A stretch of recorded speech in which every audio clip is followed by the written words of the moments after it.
if you got a little tree like this one that's obviously dead, 18 feet tall or so, you don't want to do a full cut all the way through it. So what we'll do is we'll do what's called a step cut. Pick which direction you want to go, and then you cut about 60-70% through, and then come from the back, do the same thing, and then just push it over, and then it'll go where you want it to go, and then it won't kick back and it won't pinch your saw.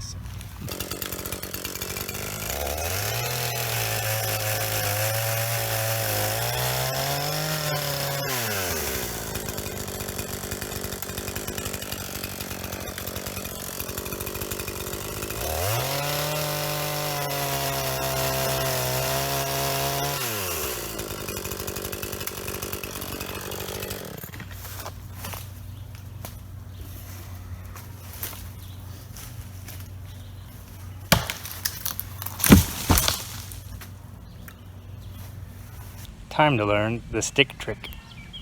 So we got this dead guy right there. We want to figure out how far it's going to go because we don't want to hit this building. So this is what you do. Get a stick that's longer than your arm. Take the stick, put your arm out all the way. Get it right next to your eye. Look at the tree. Then flip the stick straight up and down. So like this. Look up.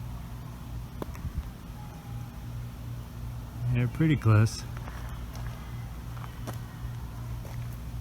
There we go. So it should land about here. So we'll put that there. Gonna aim for right there. So hopefully there's enough meat in this, but it's got a pretty nasty lean. And there's our stick. I think it could get away from me and I'd still be clear, but we're gonna try to get it over there.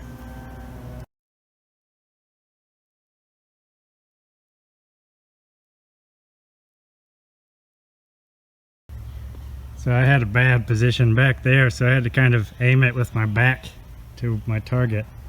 But I think because it's slightly downhill from here to here, we're about 6 feet off, which is good. I'd rather be safe than sorry. It works a lot better if you're level, obviously. So it's kind of hard to compensate for a hill there, but yeah, Mother Nature had it out for this tree. You can see all the evidence of the ash borers there. And if you come around here, you see this fungus, which is a tall tale sign that you have heart rot. If you don't believe me, there's no heart in this trunk. Our hinge is pretty good. We had enough sturdy stuff there. This hinge could have been bigger, but since it had such a heavy lean, it did fall right where I was pointing. I did want to go there, but I had to aim it with my back to the thing because this is like in my face on this side of the hill, so I had to cut it from the other side. So I did pretty good. I wanted to avoid hitting that maple, so we succeeded. Dodge these screws. So I didn't want to go real low because I could tell the heart rot. There wasn't going to be as much holding wood, so up here is where we went. I think that turned out pretty good considering the situation. There you have it. All bucked up and ready to go. So the camp I'm at, they use a wood stove to do all their hot water, and then they do radiator heat in the winter. So this junk wood is just fine for that.